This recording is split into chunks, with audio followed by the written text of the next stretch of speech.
So I want to draw the distinction that this whole lecture is cardiovascular, not just heart failure. So when I'm moving into antihypertensives here, that has nothing to do with heart failure. Okay, typically heart failure, if anything, you tend to have hypotensive problems. So this is just along the lines of things that drugs that we use that affect the cardiac or the vascular systems. All right, and they divide hypertension into essential hypertension and secondary. We have almost no essential hypertension that I'm aware of in veterinary medicine. There's always, we believe, an associated cause. Now I'll leave all that to the internal medicine people. If they say differently, that's who you believe. But most of our hypertension in veterinary medicine is seen in renal failure patients. Okay. Some of them can be rather severe. In fact, a common presentation is blindness. And the reason that occurs is the blood pressure gets so high that a retinal artery bursts and you get a retinal detachment. So one of the rule outs for sudden onset blindness is severe hypertension. And again, oftentimes that is renal failure. Okay. Why renal failure causes hypertension? We, as far as I know, we really don't understand the pathophysiology very well. There are a lot of things that are going on. You've got sodium retention, you've got a loss of vasodilatory prostaglandins, a whole variety, but nothing seems to actually tie it into one overall arching pathophysiologic mechanism. Okay. But I can talk about controlling it a little bit. Again, here are our goals. We're wanting to keep our systolic blood pressure between 120 and 150 typically, and our diastolic less than 95. Now, this brings up a point.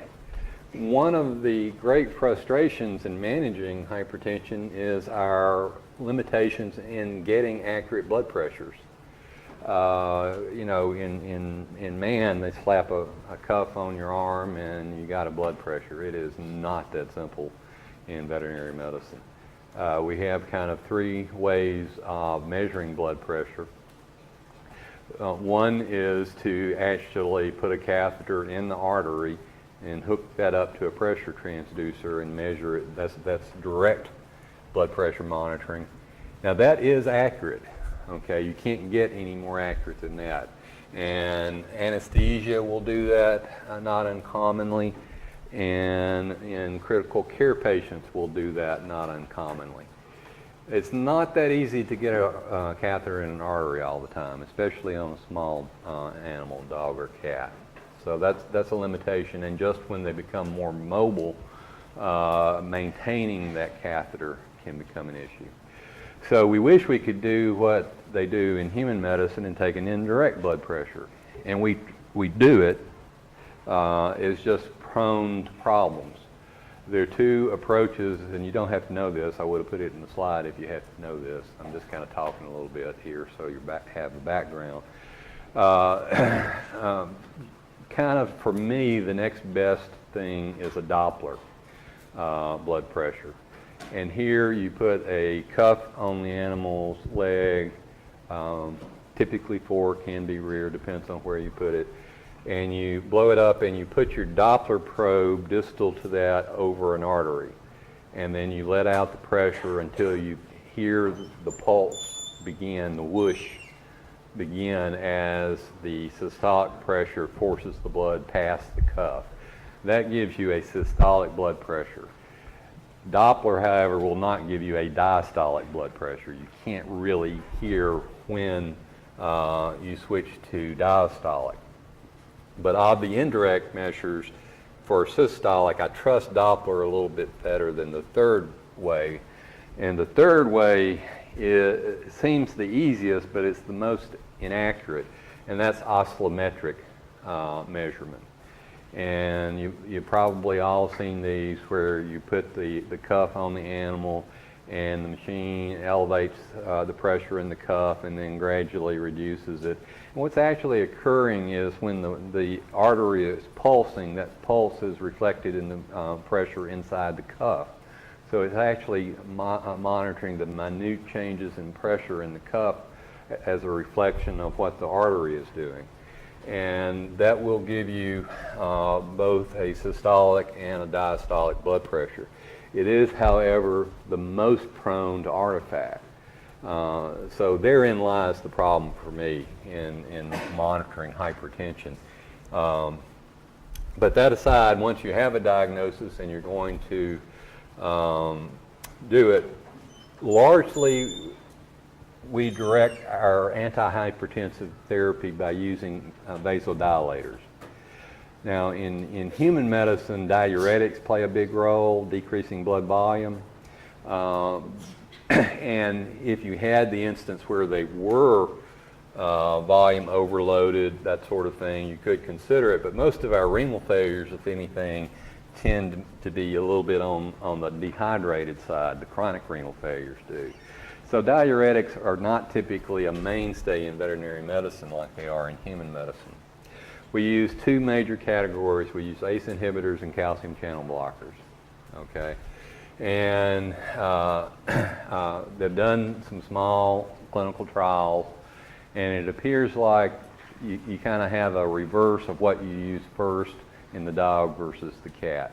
In the dog, most people will start with an ACE inhibitor like enalapril first, and then if that is not enough reduction, we'll add the calcium channel blocker amlodipine. And then it's exactly opposite in the cats. Most people start with amlodipine and then add enalapril to that. Some people will add a beta blocker. Again, really don't know why beta blockers reduce blood pressure very well. But it's mainly an ACE inhibitor and a calcium channel blocker. And remember, amlodipine is one of those calcium channel blockers that has its action mainly on vessels and less on cardiac conduction. So usually you can get them managed with one, the other, or both. These latter vasodilators would be for refractory cases, okay? And of these, probably only hydralazine is one that would go orally as an add-on to the other two. The nitroprusside and the pentolamine are more emergency hypertensive therapies. You'll recall the nitroprusside has to be given as a constant rate infusion. So these would be emergency hypertensive crises. You know, they've got systolics over 220 and you're concerned they're going to have strokes, this sort of thing. Then you can add any of these more aggressives. Again, the issue there is being able to adequately measure the blood pressure. But those are just remember ACE inhibitors and calcium channel blockers as your mainstays. This is evolving. You know, hopefully we'll get some large clinical trials eventually and work this out a little bit better, because these recommendations are based on some small data, but largely it's empiric. Yeah, question? For the emergency drugs, do you first start with the furosemide, or do you go with the... Nearly always we'll go with one of these others. The furosemide is kind of an add-on, and that is presuming that there's volume overload or at least not hypovolemia. Again, in renal failure, they're more likely, although you can have volume overload in an acute renal failure, and our chronic renal failures, they're more polyuric chronic renal failures, and they're more prone to be dehydrated than volume overload. So if they were volume overloaded or even normovolemic, you could add furosemide in that scenario. Good question. Anything else? Okay. People think about pulmonary hypertension along the same lines, but it's really not. And people also mistakenly think about it as a heart disease. And it's really more a lung disease than a heart disease. Now, you can have right-sided heart failure in pulmonary hypertension, and it can be part of other scenarios. Oftentimes, though, the right-sided heart failure is more a reflection of the pulmonary hypertension than the other way around. Okay, and you don't have to know these values of mild, moderate, and severe. We tend to treat mild, we may just monitor, and part of the reason for that is our drugs are really expensive. I'll mention the one we use. But we'll intervene on moderate to severe. But the key to understanding pulmonary hypertension is the way, again, that the vessels in the lung respond to hypoxia versus the rest of the body. I probably mentioned this before, I know I have, but I'll re-stress it. In the rest of the body, when tissues get hypoxic, they vasodilate to try to increase renal blood flow or increase flow through their tissue. In the lung, when they get hypoxic, the lung vessels say, I'm going to constrict so the blood will go to good healthy lung and get oxygenated. So in that hypoxic lobe of the lung, it vasoconstricts and the blood is shunted to the healthy lung lobes for better oxygenation. And that works provided you've got healthy lung lobes somewhere for it to go to. The problem, of course, is when it's diffuse lung disease, then there is no healthy lung and you get an overall vasoconstriction, and this leads to pulmonary hypertension. Different things have been tried and will be used in human medicine, which you don't need to know these, that's why they're grade. Really, and I've talked to clinicians about diltiazem, only about 20% of humans respond. So really it boils down to two things in veterinary medicine. In the acute situation, oxygen. Obviously, if it's going to help just to get more oxygen to the tissues, but beyond that, because of that physiologic response to hypoxia, if you supply oxygen to that patient, they're going to vasodilate their pulmonary vessels. So you're going to lower your pulmonary arterial pressures significantly just by giving supplemental oxygen. And probably when you see the humans carrying around their oxygen tanks with nasal catheters, probably as many of those are from pulmonary hypertension as anything else, because it's such a good vasodilator for pulmonary hypertension. Okay, well, it's not really feasible, to carry an oxygen tank around with Fifi. So we use sildenafil, and yes, that's Viagra.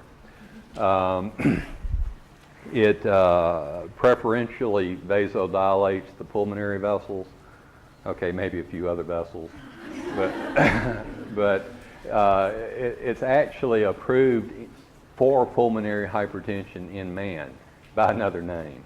Okay, and it works reasonably well. The problem, and part of the reason we don't treat mild pulmonary hypertension, is it's super expensive. Viagra obviously is not aimed at continuous use, and even the product that is approved for pulmonary hypertension, is sky high because insurance will cover it. So our problem is cost. My neighbor had a beagle that had pulmonary hypertension. It was going to be $600 a month to put that dog on sildenafil. The trade, they used compounded. Really, we violated Amduca by doing that, but it was a matter of either give the dog something, get it some sildenafil at $300 a month, or don't treat it at all. Now, Viagra is about to go off patent in December. So, and there's already a generic in the works. So perhaps we'll get some relief in that regard when a generic product comes out. One of the things that'll be interesting to watch, though, is how much the price break will depend a lot on whether there's one generic or several generics. I imagine it'll eventually be several generics.